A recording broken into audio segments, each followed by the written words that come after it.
You ask Tiger to solve. This deals with linear equations with one unknown. The final result is x equals 3/4. Let's solve it step by step. Group all x terms on the left side of the equation. Add 3x to both sides.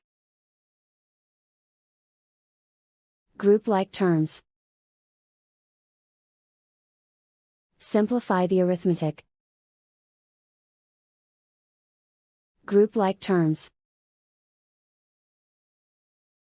Simplify the arithmetic.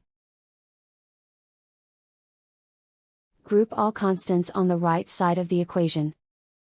Add 7 to both sides. Simplify the arithmetic.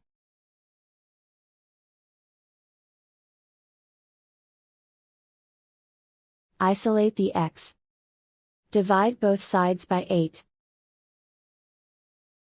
Simplify the fraction. Find the greatest common factor of the numerator and denominator. Factor out and cancel the greatest common factor. And so the final result is x equals 3/4.